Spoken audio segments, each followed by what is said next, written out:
there was a systemic reason why we couldn't do more. I never liked this kullun yani kullun, because that means no one is responsible. You've got to name and shame those who are corrupt.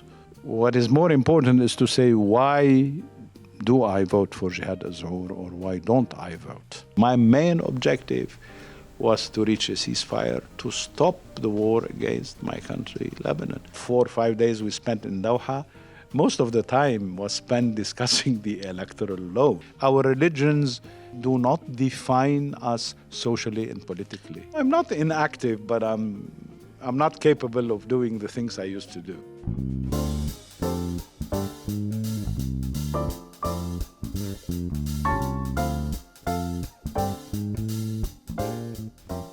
Tarek Mitri, welcome to MTV. Thank you. The last time we spoke for a lengthy period of time was my own podcast, and it was the day you were leaving the Issam Fares Institute. And I remember it's almost like the final hours of your tenure directing the Issam Fares Institute. You were very gracious with your time. You led me into your office, and we spoke about a chapter of history we were both witnessing, but it was early. It was days into the October uprising in 2019. And we talked about many things, including the initial demands from those protests. We spoke about a city we were both deeply familiar with, Tripoli.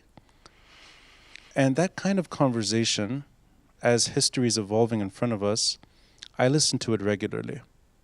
Because if I can think of somebody who represents really the best of Lebanon, whether it's in government capacity, whether it's in academia, whether it's in interreligious dialogue, and that's just a bit of your portfolio, I think you're the one person that stands tall, and you've become, in my book, the elder statesman.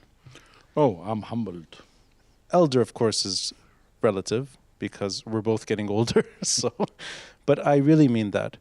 And stepping away from the current crisis, when I run into you on occasion, or when I look back, and when I read, and when I listen, I appreciate your words. There's a lot of perspective you offer. And I'd like, with your permission, to touch on the agency that you occupied in several cabinet positions from 2005 to 2011. If I'm not mistaken, you held something like 4 different positions in the government, and one of them was an acting foreign minister as well. So that's quite a portfolio. Those years where you were in a position of power, and then you look today, sometimes these are common friends, people we know, that are holding similar positions of power. Do you feel deep down that whether you're talented or not, whether you're capable or not, that there is a lingering paralysis that will carry through for years to come? And the reason I'm starting the episode here is because you arrive on the scene in 2005. We're in 2023, 18 years later, longer than the Civil War itself. Things look very bleak. And I want to really understand whether or not you feel the same way in your later years, or if you have a different hindsight, maybe a different perspective on where things are moving. Yeah, well, I do share what you've just said. There are times where I wonder whether having spent so many years in government was worth it. And sometimes I kind of repent.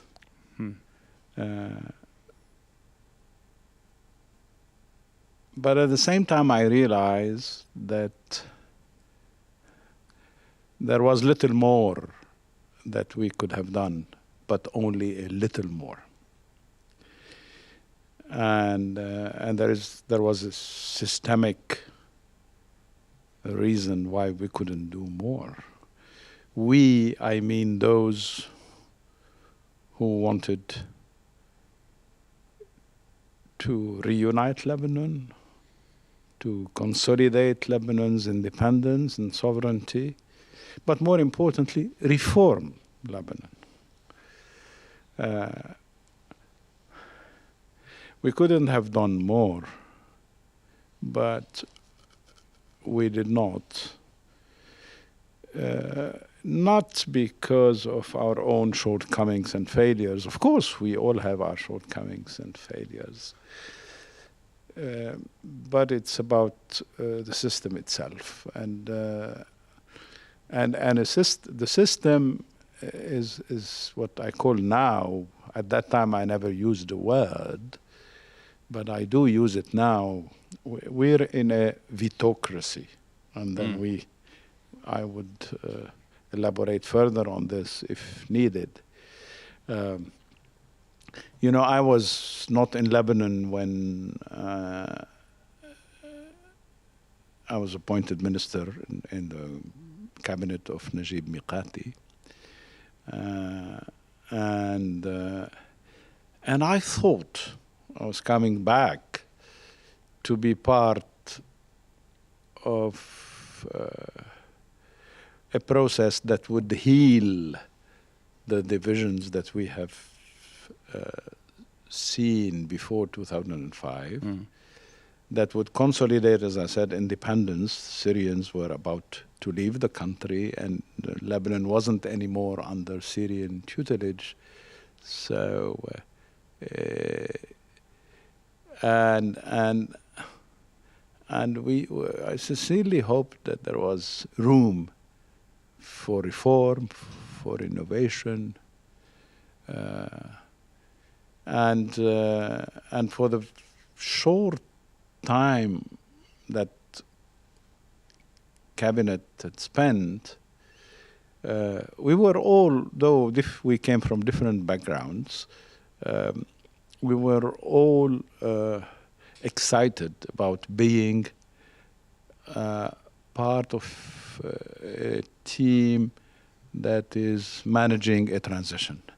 And we all thought there was a real transition into a new reality where things will be more possible, where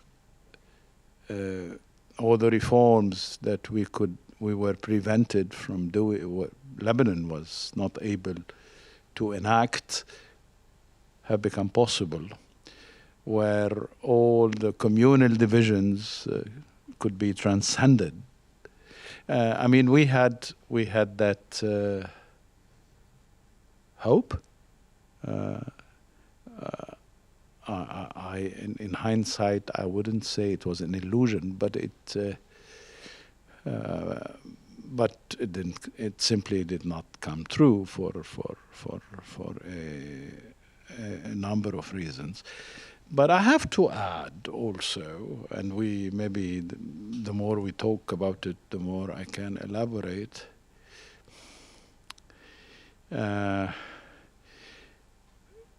We had a feeling that transition, and then later on when we had the parliamentary elections and a more stable cabinet, so to speak, we soon realized that something was going wrong, that the system, not as defined by the constitutional principles, but as practiced, was a system that had to be changed. We all realized that there were severe forms of dysfunctionality that in our political system. But we had at the same time a fear. And that fear accompanies me till this very day, where changing the system carries the risk of violence.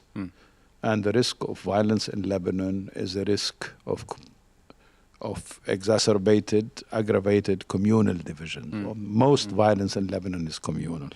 It starts as social or political violence and ends up being Christian, Muslim, whatever. Yeah, Sunni, Shiite, Druze, Maronite. There's a communalization of fears, communalization of enmities, communalization of violence. And so that fear sort of, and a general belief in democracy takes you more towards reform. And you think that one of the main features of democratic systems is that you can correct them, so to speak, from within. But that's an issue that is far more debatable now. There are many elected autocracies in the world, so democracy is unable to correct itself, say, in a country like Hungary or in a country like India. It's frightening. And I follow India for a variety of reasons. And then the political future of this country frightens me. So democracy, no. Democracy doesn't correct itself. Electoral democracy, I mean. So, but setting aside this statement about democracy, reforming from within is extremely difficult. Look at every election we have had since the year 2005. And there was very little renewal in our political personnel, in our political elite. Many people end up electing the same communal leaders or their descendants. And even those, like our friends who came from the opposition, from the 2019 protest movement, they'd like to call it revolution, so be it. Those who came from that milieu. Who occupy similar positions. And were elected because people wanted change and thought that with them change is possible.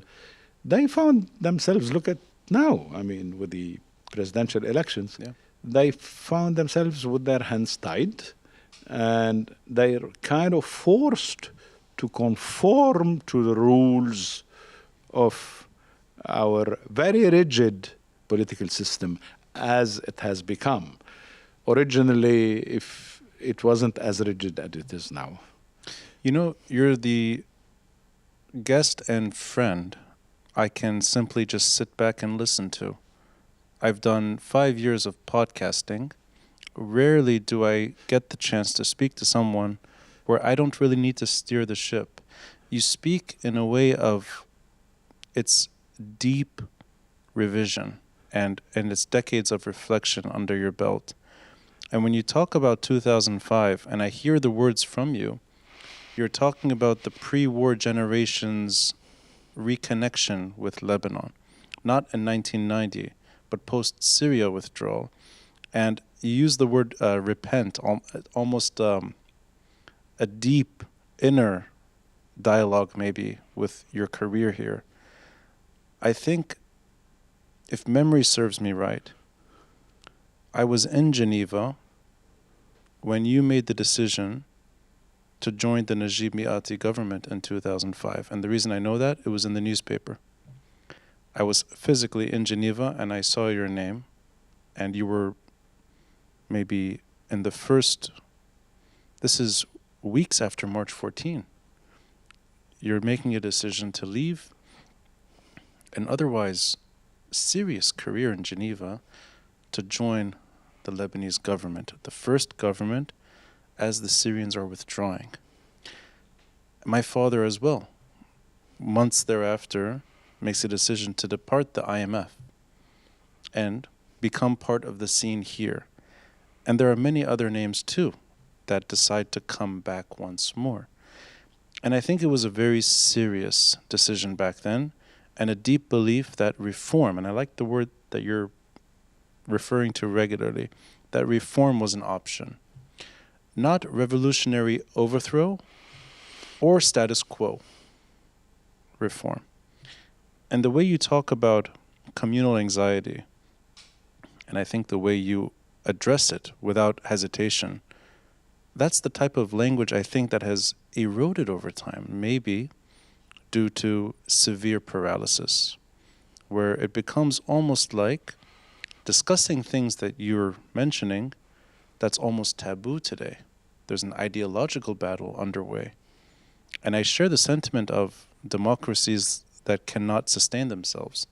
Yeah, certain democracies do vote in problematic leadership. Certain democracies die.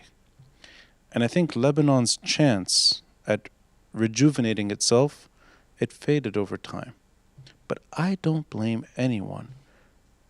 I don't blame any Lebanese minister or Lebanese MP, or for that matter, any Lebanese leader, for not being able to do more. You mentioned early that you said we could have done a little more. Maybe.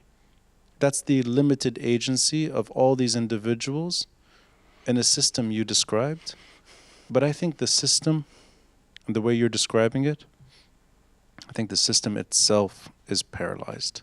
And those honorable characters that emerged should never feel any repentance. I think they did their best, you included. And I'm sorry to interrupt you here, but I need to make it, I need to say this with emphasis. Not everyone that served in the Lebanese government pre-2019 is problematic.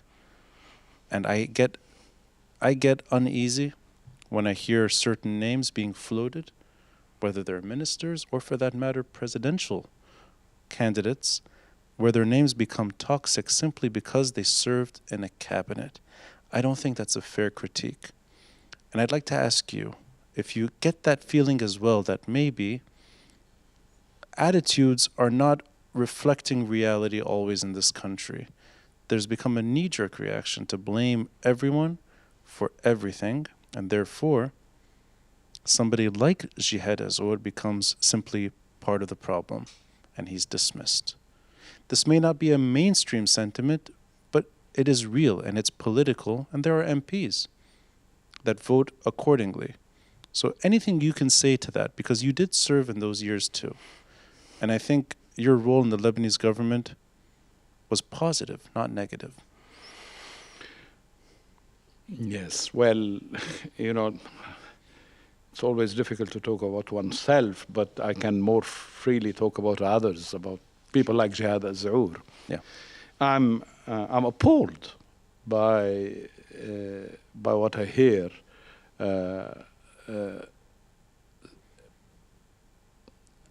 regarding this gentleman by some of revolutionaries.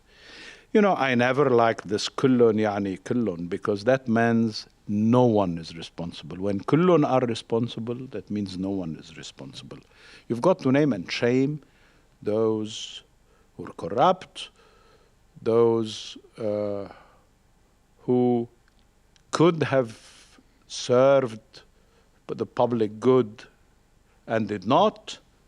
They should be named and shamed.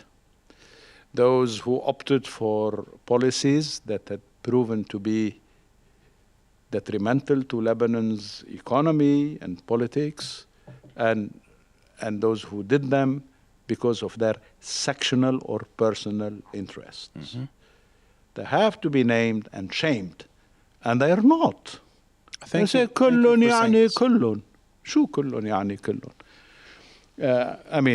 It's what they've said about those who hesitated. You can vote or choose not to vote for Jihad Azour. That's not the issue. the most important matter in my view. What is more important is to say, why do I vote for Jihad Azour, or why don't I vote? And there are some who hesitated to vote for Jihad Azour or did not vote for him simply because he was a member of the Senora cabinet. And being a member of the Senora cabinet, accused, absolutely wrongly, there is absolute no evidence of this $11 billion. They use different words, stolen, disappeared. It's absolute rubbish, absolute rubbish. And Jihad Azour is a reformist minister of finance. He did everything he could to modernize and reform the ministry before he was minister and during the period in which he was minister. And if there were no budgets that were approved by Parliament, that's not Jihad Azour's sin. That's the Parliament's and leadership of the Parliament decision to block the work of that government at that time. So to come back to this idea, I mean, it's intellectual laziness to, if I may use the word, to say, they're all the same, they're all bad. No.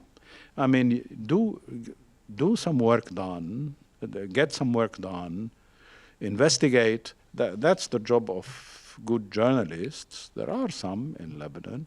Investigate. Try to shed light on the good things they've done and on the problematic ones they have done or failed to do. But be specific. And then shame whomsoever you want to shame. What I appreciate with the level of clarity you're speaking, or let's say confidence in your own reflection of those years, and let's say him in particular, Jihad Azour. I think what's missing from the discussion is not only the laziness which you referred to, because that is there. And I think that's a laziness that has entered Parliament too. It's not just social media characters. There are MPs that simply either they're lying or they don't know the story. Now let's assume, for the benefit of their cause, which is entering Parliament, trying to fix things. I don't think they're bad actors per se. Let's assume they don't know the story. And I think not just them, but the intelligentsia today, when they mention Jihad Azour, they forget the July War. They forget the multiple assassinations, sometimes on a monthly basis in those years. They forget the sit-in, the delegitimization of that cabinet. And they forget paralysis.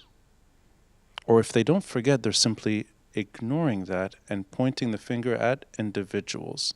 And I think that type of accusation could be fair if paralysis was not part of the story. Meaning, and you kind of hinted at it, Parliament was not making decisions. The Speaker was reluctant or not available. And I think over time people have become more comfortable. They weren't as comfortable back then.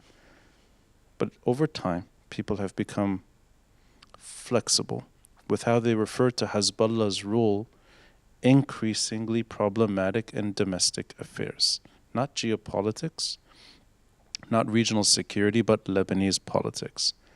Discounting all of that, I think, yeah, you could look at Jihad Azour's tenure and say what went wrong, and maybe when he makes mistakes, hold him to account. But that's not the story. That's not what happened to Lebanon. And you served 2 years longer than him and sort of stretched over time in different ministries. So you've had, I think, personal, individual experience in seeing a number of ministries operating. Is that a better way of reflecting on why things didn't work? In other words, it's not you in different positions. It's not Jihad Azour in the finance ministry or Sami Haddad in the economics ministry or anyone in any ministry, whether you were Minister of Environment for a brief period of time in 2005, I think of someone like Nasser Yassin today as pretty much shackled the same way you were back then. And I wouldn't blame Nasser Yassin either. And I'm not trying to be rosy towards everyone in every ministry. Yes, there are people that didn't do as good as they could have. Yeah, that's true. And then there are some failures as well. But those that tried, I simply don't blame them for not being able to do more. And I'd like to push on this as much as I can.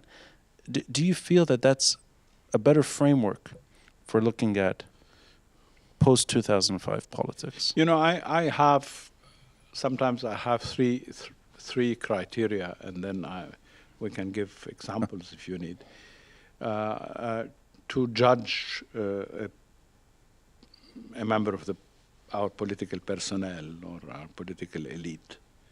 They are mine. They're subjective, personal, call it what.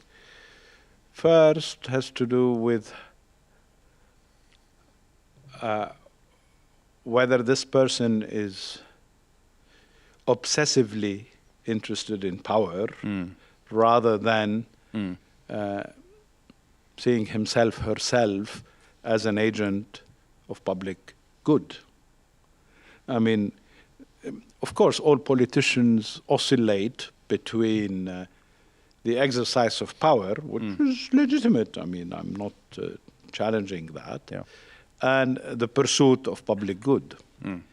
But in Lebanon, the obsession of power outweighs by far the pursuit of public good.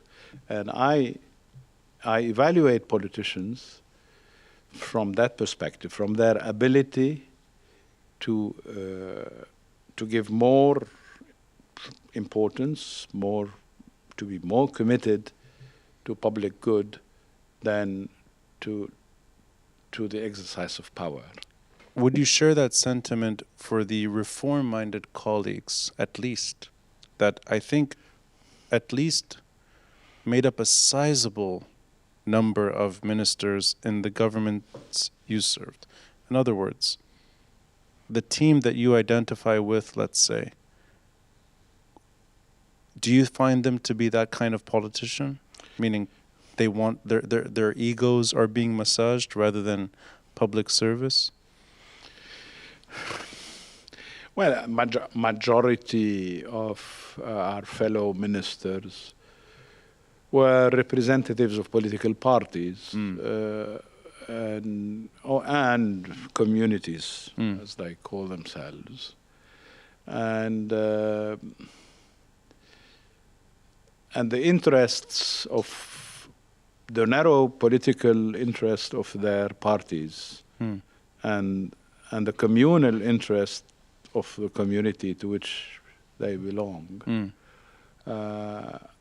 has been given precedence over what I call public good or the common good. And that brings me to the second criterion. In a country where most political groups are communal or semi-communal, to be independent is in my view an asset. To be independent helps you sort of think and act with your eyes on what is common, on the interest of Lebanon and the Lebanese people, not any particular group of people. And those of us who were independent were not very many. But the other side of independence is that you're weak. If you don't have anyone to call during the Council of Ministers, no leader to give a phone call to and ask him or her, what am I supposed to do? Shall I vote for or against? Then this subservience that of certain members of the cabinet is in fact a sign of influence that those of us who don't ask anyone for his or her advice and who take decisions by themselves find themselves much weaker than they do. Would that best describe your reform attempts in different portfolios? Is that something that's born out of your own experience? Because I like the way you're describing it. It feels like people that are not, let's say, Civil War era politicians or the typical communal leaders that are appointed here and there. Is that your experience in how you were, let's say, shackled to a point? I think so. Because I appreciate that you're emphasizing independence as a positive trait, yet it lessens your value in Lebanese politics. Of course. Yeah. No, I mean, now, I just published a book on the 2006 war, on the diplomatic efforts of the Lebanese government. There were local work, Senora, with the assistance of Mohammed Chatah, and there was work in New York that your servant tried to the best of his ability. Nobody could represent Lebanon better than you in that month, watching you defend Lebanon. Now, I wanted to mention this as an example because I hesitated before publishing my book, because I feared that if I write a book about what I did in 2006, it may sound like a self-praise exercise, or it may sound like engaging into polemics with those who had a totally different narrative of what has happened. And I don't want to name anyone, neither party nor person. So I hesitated, and it took me 17 years before I decided to publish the book. Now, you take your time with decisions. I had it written long time ago. Yeah. But you know, I'm not going here to talk about the details of the book. I mean, it's. Well, maybe we could just refer to the name. What was the name of the book? I didn't. Very simple. It was the Israeli war on Lebanon in 2006. Okay. And the story of Resolution 1701. I'll make sure it's embedded to the details of the episode. And the story of Resolution 1701. So that's in a way, your first serious engagement, at least in terms of both being a member of the Lebanese government and representing Lebanon in New York during the middle of the July War. I'm going to try to ask you a difficult question and linking it to the word you used earlier, Vetocracy. Can it be said today, not maybe then it was a different way of explaining the problem. Maybe people didn't see the problem that way. Could Vetocracy today, acknowledging what you said a minute ago, that you don't want to name groups or individuals, but the overriding Vetocracy does fall on something that's less Lebanese politics and more regional security, best represented by Hezbollah. Not only, not always, but for the most part, Hezbollah. Is that a fair way of characterizing? Oh, sure. Okay. Oh, sure. But if you allow me go back a little to the book Sure. I've just mentioned, what I tried to do is tell the story as things happened. Yeah. I mean, I was tried to be the closest possible to the facts. I had extensive notes, and so far I haven't heard or read anyone say your facts are wrong here or wrong there. I don't think anyone can challenge what I wrote, the story I wrote. However, that's by Lebanese standards, that's secondary. Right. What is more important is how do you construct a narrative? My narrative starts with a basic assumption. I'm a Lebanese minister. Israel has launched war against my country, provoked by Hezbollah. It was a mistake, whatever. But it has become a war against Lebanon. Lebanon is a victim of Israel. I've got to defend my country, which is a victim.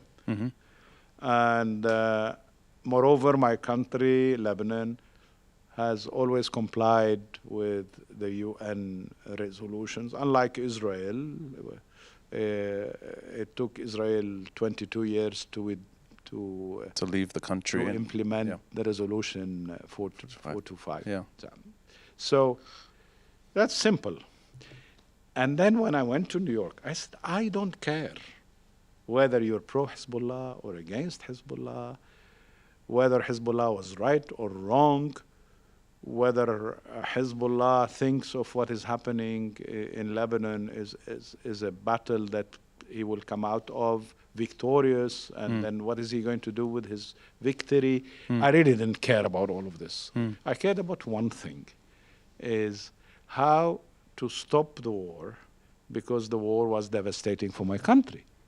And that was the mission entrusted to me by the Council of Ministers. Yeah. So I had a clear mandate, and I thought I should do what I was asked to do in the most professional, honest, and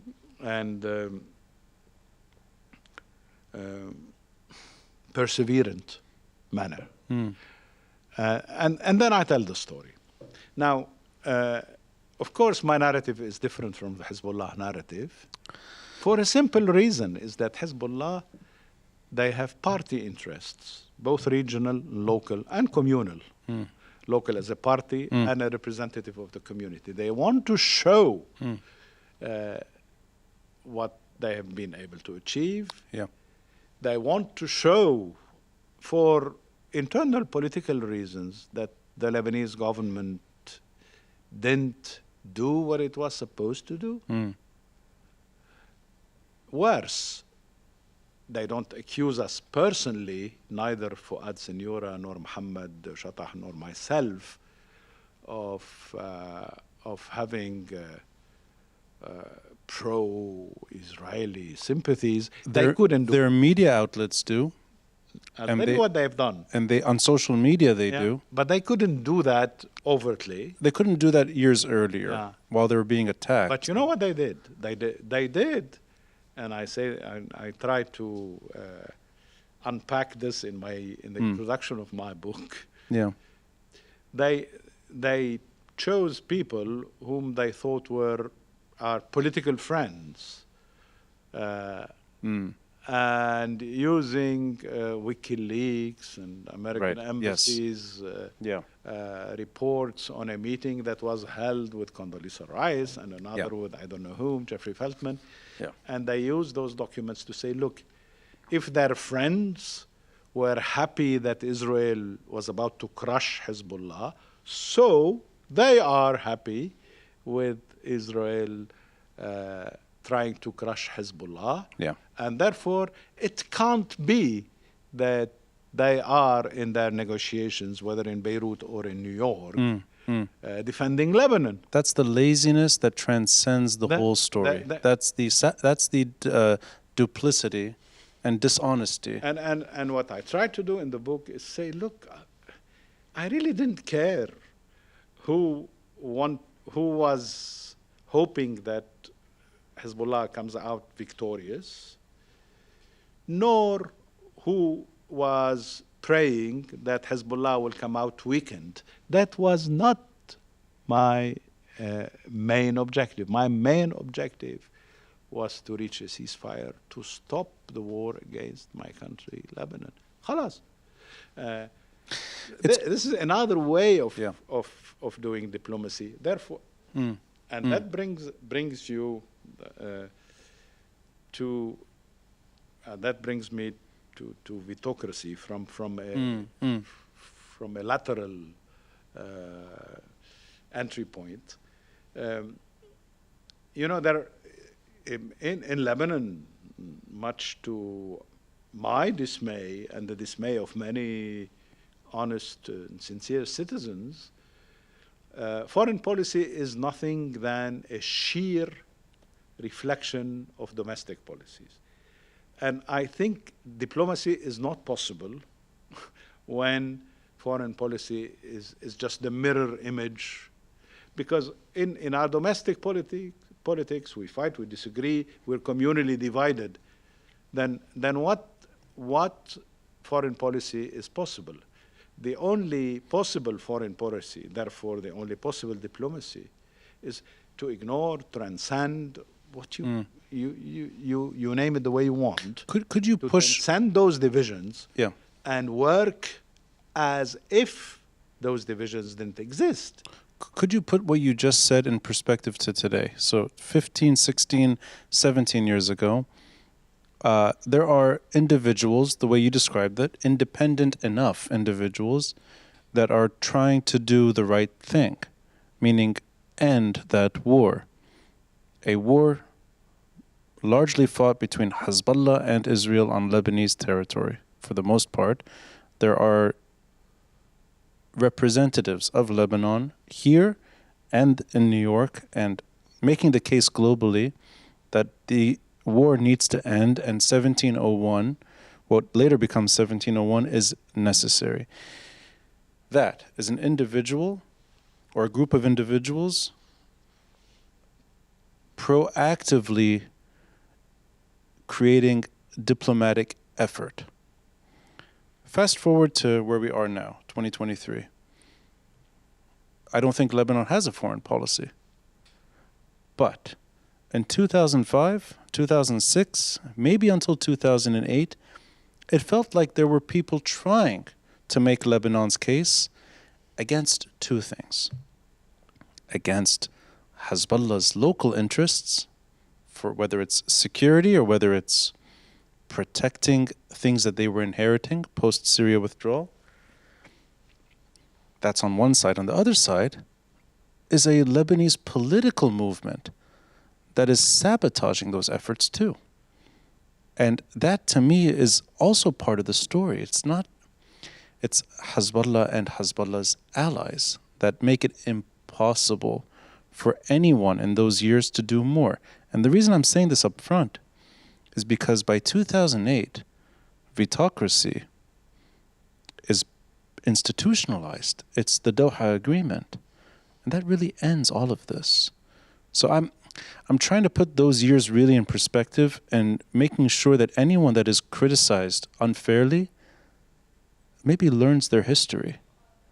It's not a fair assessment to simply say Tarek Mitri failed at his job, and that's not fair. That's a silly way of blaming somebody who's trying to do something when they simply can't do more. And it's not just you, it's anyone in that government. And I would extend it. It's so unpopular to say this in Lebanese discourse. I would extend this to Fouad Senora. Definitely. Although saying his name automatically gets you pseudo-cancelled but I don't think... by so many people, unjustly treated. Yeah. So what I'm trying to do really is make sure that people that served in those years are not given an unfair characterization or character assassination. And that's the way Jihad Azour described his own experience so far. Yeah, sure. I think we're in agreement on this. You know, let me go back to, I mentioned, because Vetocracy, I'll elaborate a little further on this, that it has two faces. One is it's sort of built in what they have called consociational democracy, where on the surface there should be consensus. Short of reaching a consensus, no decision is made. Yeah. But that means that those who are powerful enough, or are their representativity of their own community is wide enough, they can oppose consensus on certain issues, Right. and therefore paralyze the political process. So you're really looking at the ethos of Lebanon versus the capabilities of blocking what should be a natural consensus among. That's the other side of consent. That's why I personally never use in my writings or even in my speeches the word consensus. I use the word seeking consensus. Seeking consensus through dialogue, through arguments and counter-arguments, but not using consensus as a cover for your preconceived position that opposes a decision on that matter that is not in your favor. Look at what is happening with the presidential elections. Frangi is our candidate. Either you elect him, I'm perhaps caricaturing a bit. Well, unfortunately, not that. It's actually this close. is our candidate. Yeah. Either we elect him, or there will be no presidential election. Yeah. I mean, what more vetocratic behavior could there be? Yeah. And do you draw that line at 2008 when vetocracy becomes institutionalized? Now, look, I have doubts about this. I had people from Hezbollah who visited me a while ago. They do, fortunately. I'm still in talking terms with them. And I asked them, in the wake of the conversation, do you support the Taif agreement, which is enshrined in our constitution? They said, of course. But then, of course. But then added a sentence, we're in favor of complying with Taif agreement as interpreted by the Doha Agreement. There you go. I said, but what do you mean there you go. As interpreted by the Doha Agreement? Did Doha Agreement interpret Taif? I was there in Doha, and... Were you on that helicopter journey, or no, did you go on normal commercial plane? Okay. but you know, I was involved with Hamad bin Jassim, the Prime Minister of Qatar, in preparing for the Doha meeting. You know, and I can assure you that it was not in the intention of the conveners of the Doha conference, that is the Qataris, to reinterpret the constitution or the Taif agreement. That was the least of their worries. Their main worry was to consolidate a ceasefire. Yeah. And I thought the best way to do that, to pacify the country, is to elect a president. And since they knew that there was more or less a universal agreement that Michel-el-Murr should be the president, then they wanted everybody, all those whom they invited to Doha, to elect Michel-el-Murr or commit themselves to his election. That's 2. 3, they wanted to listen to the Lebanese and hear from them what is it that could be done that would preserve civil peace. Yeah. And then there were people, michel-el-murr, I think, and his folks, who said, we need to change the electoral law. Right. And so the Qataris said, so be it, let's discuss it. And we, out of the, I don't know how many, 4 or 5 days we spent in Doha, most of the time was spent discussing the electoral laws. You're serious? That was the majority conversation in Doha? That was the majority conversation. Michel-el-Murr didn't take more than a couple of hours, and consolidating the ceasefire. Now, but then I said this to my friends from Hezbollah. I said, then how do you say that Doha interpreted Taif? They said, when we agreed on forming a new cabinet that gave this third, the blocking third, which is a veto. I said, but this veto of the blocking third is unfortunately the other side of the Taif system, because Taif says, on major decisions, you've got to have 2/3 of the votes in the Council of Ministers. So if you have a third plus one, you can stop any major decision. So it's already there. That's not a novelty. So what is the novelty?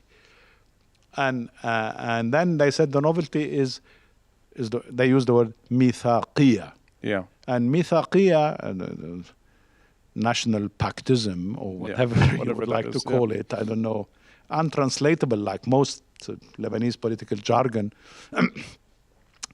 And mithaqiyya in their understanding means giving veto power not just to those who control the third of the cabinet plus one, but give it to the representatives of the large communities of Lebanon. So if the Shias or the Sunnis, the representatives of the Shias or the Sunnis disagree, or Maronites or whoever, disagree with one important decision, then this decision is not taken.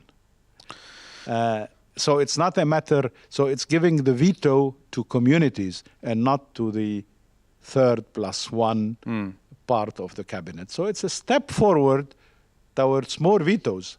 And now again, the case in point is the presidential elections. Yeah, you have, unless you get, the newly elected president gets votes from all communities. If you're elected with Sunni and Shiite votes and no Christian votes, or with Christian and Sunni votes and no Shiite votes, the president is not legitimate according to mithaqiyya, because he or she has to have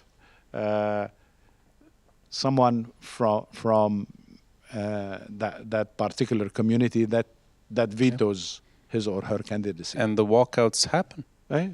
And the walkouts happen and all the rest. But that wasn't in Doha. That's interesting. So they've, in a way, taken upon themselves to make Doha not just more veto-oriented, but they're openly suggesting that their understanding of Ta'if is different than the rest of Lebanon's political establishment. Even to a degree, they're allies, or they're nominal allies as well. But that's what I mean about paralysis. I can't imagine anyone doing better, if that's the terms. And in a way, I didn't know that you have this dialogue, let's say, with that group. It's interesting to hear how they think about politics when their violence or their security affairs are not being discussed. This is almost like a political exercise with a group that's engaged in politics, but not in a way that I think suits the consociational, consensus-driven, or seeking, whatever you want to call it, compromise that defines Lebanon the way it should express itself. I think that is the story of paralysis.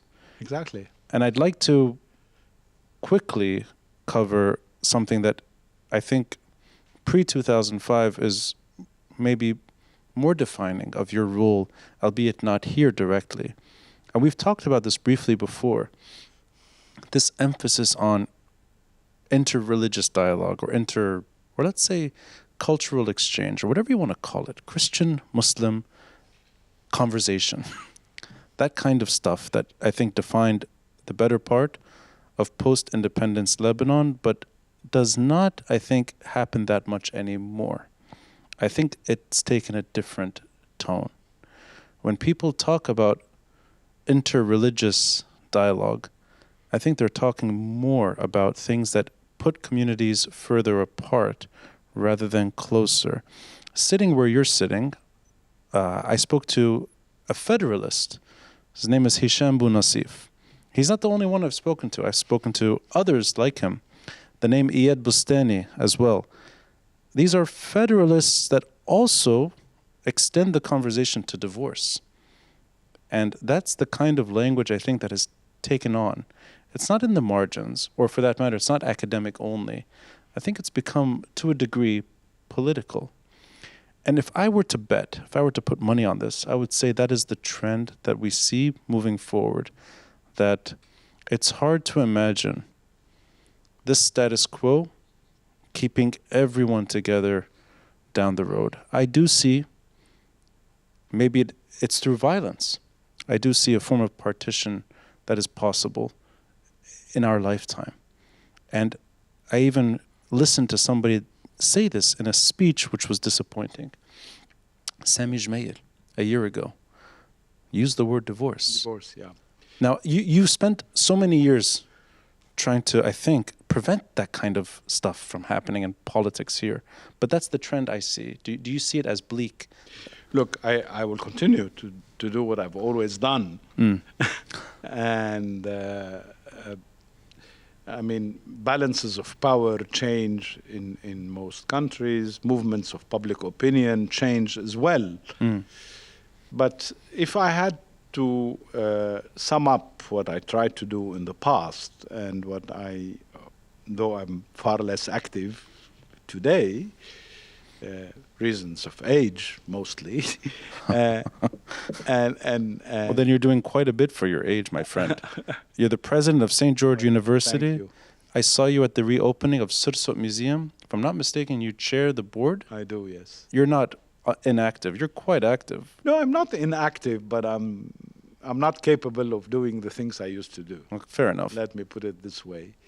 So what I did in like 30 years of my life preceding, or a little less, preceding the time I spent in Lebanese government, what I was trying to do is simple.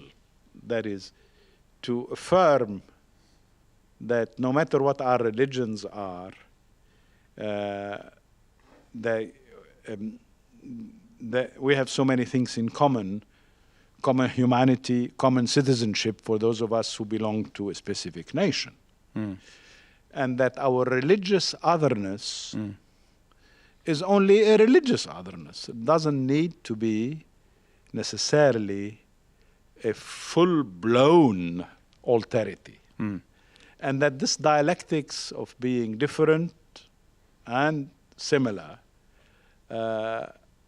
is something that goes with us, but it's important to draw distinctions between what brings human beings in a particular society to being together and what drives them apart. And I've struggled with religious people and intellectuals and academics to show that religion doesn't necessarily drive people apart. Yeah. And that citizenship or common humanity should bring them closer together. And therefore, I worked on conflicts that have a religious dimension. And I worked in Bosnia, in Chechnya, in Sudan, you name it, Nigeria, and so on, and Lebanon too. and much of my work was to say, look, I mean, those conflicts are social, political. Let's address the conflicts as they are, and set aside religious sentiments that are used to fuel conflict, but they're not the origin of the conflicts. Yeah. All these conflicts are over land, over property, over power, and they're not over issues of faith and religious tradition. But religious sentiments are used, or rather misused, in order to fuel those conflicts. And this is how I did my track, now they call it track 2 diplomacy in the past. Now, coming to Lebanon, Track 2 brings about real results too. I think so, yes. I mean, Track 2, I don't think is just an academic exercise. Track 2 is serious. It's really diplomacy. It's diplomacy that is far more flexible than official foreign policies. And it allows, when I was in the UN, I used to rely very much on Track 2 because my Track 1 was heavy, So it's quite heavy to work with. So in Lebanon, I mean, this country is our common home. It's a house of many mansions, as Kamal Salibi calls it. But we're not peoples. We are not ethnicities. Our religions do not define us socially and politically. Could I ask you, and this is almost an intellectual exercise, going down this road. What you're describing makes perfect sense to me.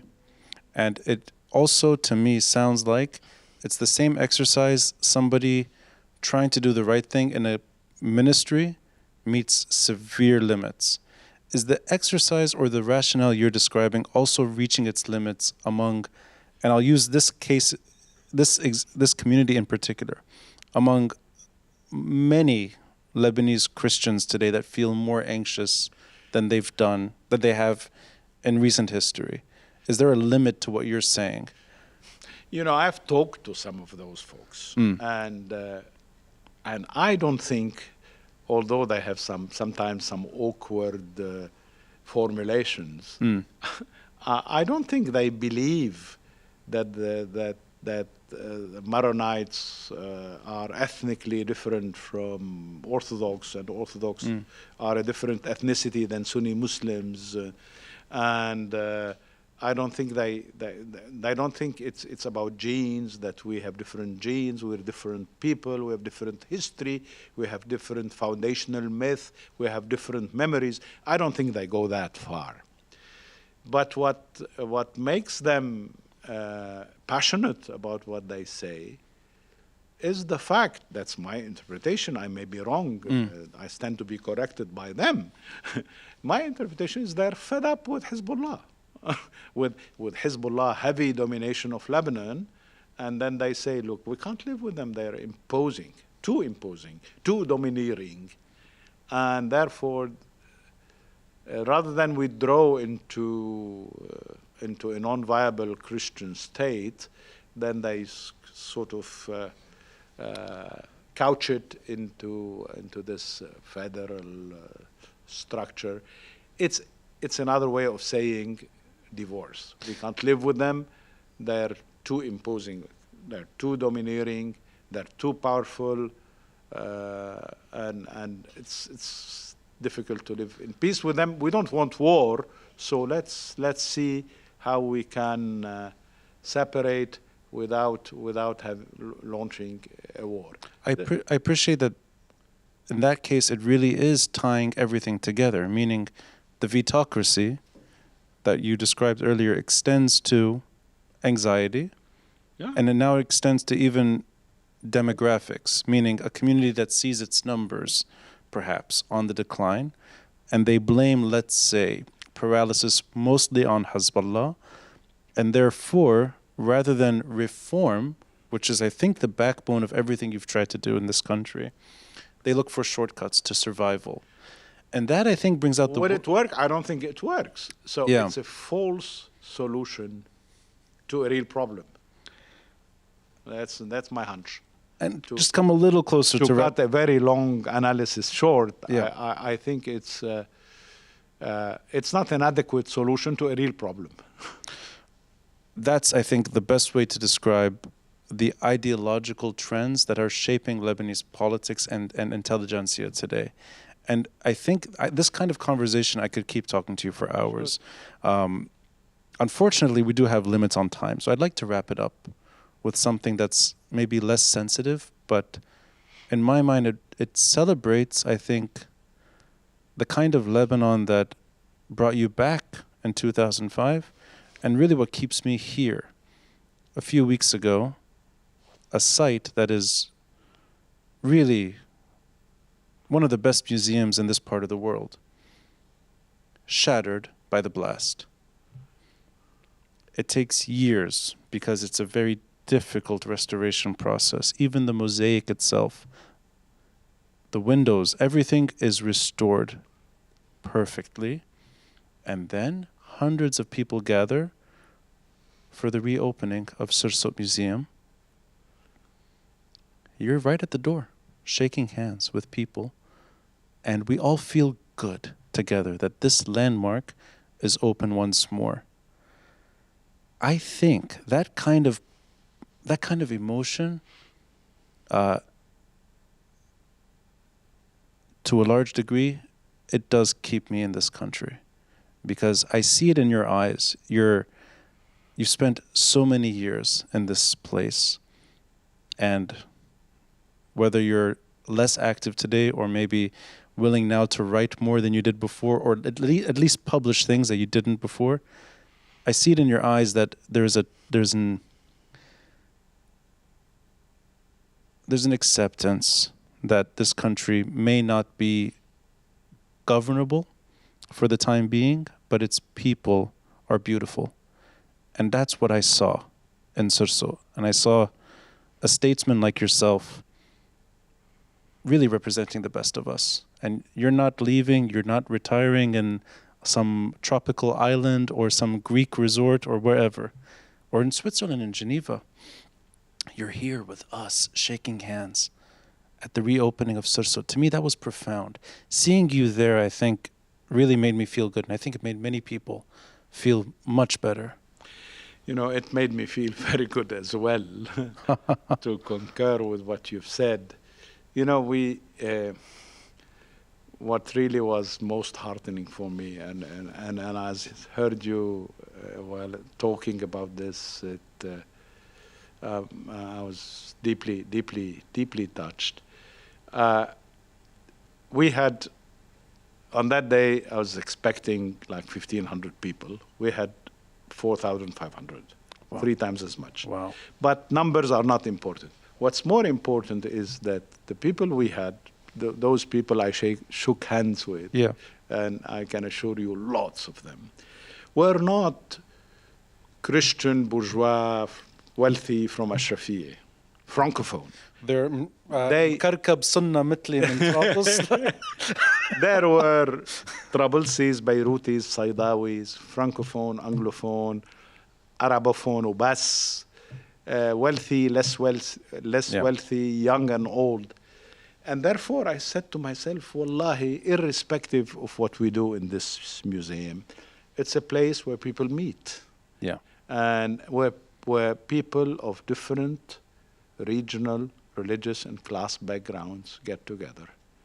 And the utopia of this museum, it used to be a museum for Francophone, Ashrafiyeh bourgeoisie. It was in the 60s, on the 70s.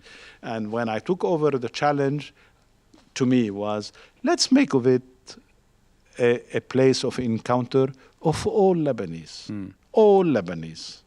You know, when we have on Saturdays women getting wed or taking photos the day of their wedding on the stairs of the Sursock Museum, and they're veiled.